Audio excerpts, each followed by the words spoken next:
Hello there guys, you're listening to Ebird Online, and I'm here with another review from Before the 90 Days, and this is Season 4, Episode 14, Hard Habit to Break. I hope everyone's well after the bank holiday, and you're ready for an onslaught of videos, because over the last couple of weeks we've had very interesting storylines, and I want to get my teeth right into them. So today we're going to be talking about Lana and David, and there are so many rumours swirling around about this couple, I don't know what to believe, but we're going to try and make a little bit more sense of it at the end of the video. First, I want to say a massive thank you to everybody who has subscribed to me. I finally hit 30,000 subscribers. Thank you so much. I really appreciate it. And as part of my thank you present, I'm going to be doing the second part of my subscriber unpopular opinions. So if you haven't done so already, please just go to the community tab, put in your unpopular opinion, and you might form part of my next video.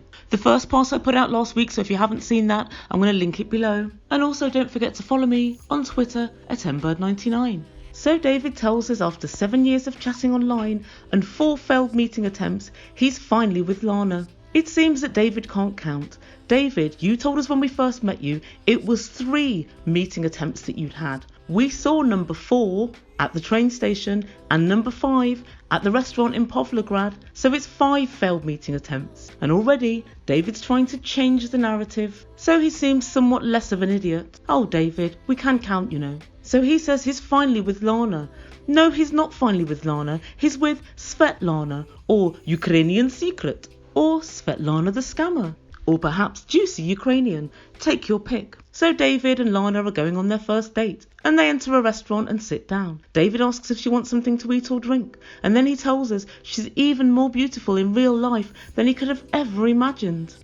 David, please never ever go to my Twitter timeline, because literally nobody in the world thinks that. Nobody thinks Lana is more beautiful than they ever imagined. Nobody even thinks Lana's more beautiful than the photos she gave to you, not even her mum. And David and Lana are using a translation app to communicate. Apparently, she can recognise English, but she can't speak it. Liar, I think Lana speaks fluent English. And if you notice, sometimes she absolutely forgets herself and just answers him before the translation app's even done its work. But there's a couple of questions that David asks her, and she manages to answer straight off the bat.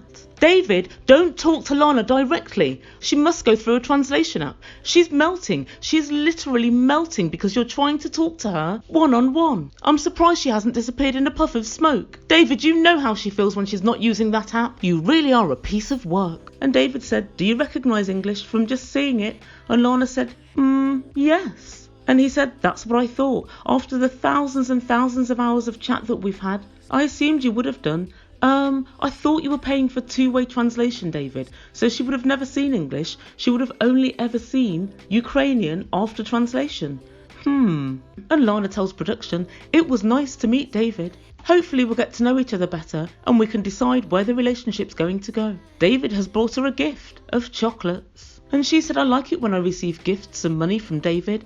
And production asked her, how much has David sent you over the last 7 years? And Lana looks absolutely fuming and said, I'd like to skip this question, please. She doesn't like those difficult questions now, does she? And so they sit in the restaurant and they take photos. And David tells her, you can decide which ones you like and the ones that you don't, I'll delete. And I can see that Lana's thinking, and then the ones that I do, I'll Photoshop and send back to you later. But now come the difficult questions. David asks Lana, why did you give me a fake address? And production decide to double down on this question because obviously David didn't get an answer. And Lana tells us it was dangerous to give a random person who she's never met her real address. Who goes around knocking on doors? That's weird behaviour. Lana, David does. Alongside spending £100,000 on a girl he's never met, also alongside wearing the most despicable coat known to man, also alongside meeting up with somebody in a country thousands of miles away from his, despite repeatedly being stood up, also alongside ignoring all the evidence to the contrary that somebody is interested in them, and also alongside hiring a defective detective. And guys, this absolutely makes me laugh. As soon as David tells Lana that he hired a PI, Lana's attitude changes. She's very upset and she thinks this is strange behaviour, and she gets up and she storms out. Apparently she was a little upset, and she tells us that David hired a PI because because he was anxious about the 3-day wait before meeting her. You know, the one where she was busy at her nephew's hockey tournament. No, he wasn't anxious because of that, Lana. It was because you'd stood him up on 5 previous occasions, 2 of them televised. And the next morning we see David in his hotel and he tells us he's contacted Lana again through the website. Wait a minute. What? Through the website? Oh, David, you mug. You're in the Ukraine and you're still paying to speak to this girl. Why haven't you got her phone number? Oh, I see. Lana needed the limousine fare to come and meet you for another date. I bet that was the reason. So they decide to meet up and to go bowling. And David tells us Lana has explained to him that she has very limited time to meet up as she's so busy. Lana, what are you busy doing? That's what I'd love to know. You don't have any visible means of support or any job. What are you busy doing? But David's got other worries on his mind. He's worried that Lana's not showing him that much affection. Whoa, slow down, Splendor Daddy. And once they arrive at bowling, he suggests a kiss for a strike. And Lana knows that he's such a loser, there's very little chance of that happening, so she agrees. And now for the big reveal. David used to be a professional bowler. Bad luck, Lana, bad luck. And as they start bowling, David tries as hard as he can to get a strike.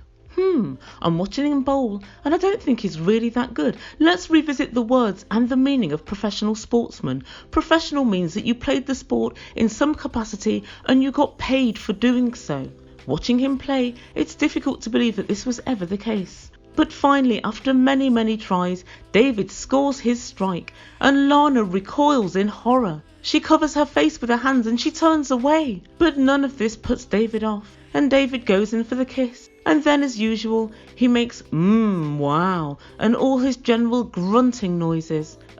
Being a slime ball appears to be an essential part of David's remit. And then they take yet more photos for the K1 visa. The next time we see this couple walking around Kiev, they decide to take more photos for this K1 visa. Lana suggests going to the Friendship Arch. David, read between the lines. You're being friend-zoned. And they take more pictures and selfies. And Lana puts on her well-worn grimace /smile.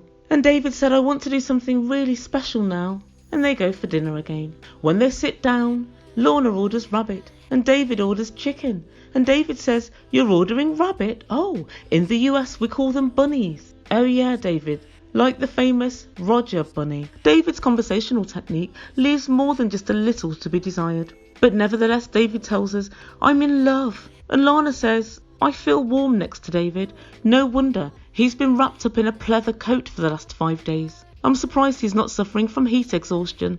But I guess if Lana feels warm, it looks as if things are looking up. And then David decides to explain to Lana the K1 visa process. David, don't bother. Lana knows this process in intricate detail. So much so that American officials ring Lana when they're in need of expertise on the finer details of the K1 visa process. If there's one process she knows, it's wangling money out of men and the K1 visa process. And as they're sitting waiting for their food and sipping on wine, David says to Lana, will you sleep at my hotel? And Lana says, David, I think it's a bit early for that. And she explains even though she's been talking to him for 7 years, they've only been on 2 dates together. And guys, this kind of thing makes me laugh because David seems to think, she's been my girlfriend for 7 years. I think it's fine to ask her to stay at my hotel for the night. And he further explains to us that I'm hoping Lana will show me the affection I need so I can make my decision to go forward with the K1 visa process. David, what exactly were you expecting? And I do find it both interesting and laughable that David's insinuating that somehow if Lana doesn't sleep with him and show him the affection that he needs, he might decide not to go forward with the K1 visa process. David, the Ebird dares you to make this tacit threat explicit to Lana and see what happens. I dare you to put this to Lana, whether face to face or via your translation app, and see what the response is. I think you know. And you know very well if you were to do this, that's what we'd all call a get out of jail free card. And as they walk around all of the different tourist attractions in Kiev, David's grinning and you can see he's really happy, and Lana's gritting her teeth through the process. That's what it looks like to me. So what do I make of all this? Well, I think it's very clear that because Lana's still on David's payroll, she's just sounding him out and trying to work out if he has enough money and if he has enough means to take her to the US. And I think at the same time, she's also talking to other Americans and other people and weighing up the different options. I think she's figured, I've hit 30 or perhaps even 40, and now's the time for me to make my move. I've made as much money as I can being young and scamming these guys on this website, and now she wants to make a move. And I think her website masters have actually said to her, Lana, meet up with this guy, make things look good for the cameras so that other people on our sites can think, yes, this is it. This is what 4 or 5 failed visits and stand-ups can do in the end if you just stick at it. But I think without the cameras, these meetings would never, ever have taken place. Lana is still the scammer that she always was. Lana showed no desire at all to kiss David on the lips, even though it was in public, and she actually recoiled in horror when he finally got his strike at bowling. And I do think to myself, David, don't you take this as a massive sign? And the other thing that I pick up from this is David is consistently trying to pull the wool over his own eyes. He does want to know the answers to questions. He said before, all of the other failed visits mean nothing and I'm not going to ask Lana about them. The past is the past. But when he had the chance, you can tell it was running through his mind because he said to Lana, why did you stand me up when I was in Pavlograd?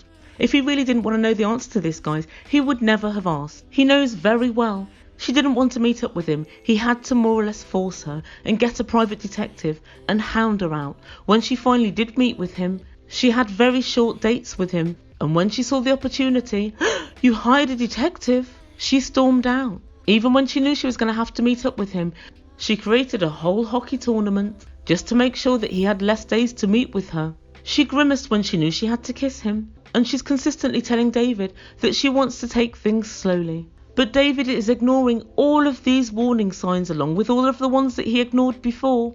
And he's just still ploughing ahead. And if for some reason Lana does move to the US with David, we all know what's going to happen. As soon as she's got her papers, she'll be off with either A, a younger model, or B, an actual sugar daddy, as opposed to a splendor daddy. When she knows she can no longer be deported. David, your future is staring you in the face. Get out now while you can. You finally met her, call this a win, and keep it moving. But of course David won't, because David thinks he's proved to us all that he was right and we were all wrong. David, all you're doing is confirming our very worst suspicions. So guys, let me know what you think. Is David actually blind, or do you think he's being willfully blind and trying to deceive himself? I think David knows the real truth, but he knows he's been so much of a fool. He's now trying to deceive us into thinking that he actually believes that Lana likes him, when he knows in his heart of hearts, of course she doesn't. So let me know down below. And I just want to say thank you again for my 30,000 subscribers. I never imagined I could get 30,000 in less than a year of YouTube videos. And I'm glad you guys are enjoying the content. Please, if you haven't done so already, just click that red button for regular videos. And also don't forget to follow me on Twitter at Ebird99. You've been listening to Ebird Online. Ciao for now.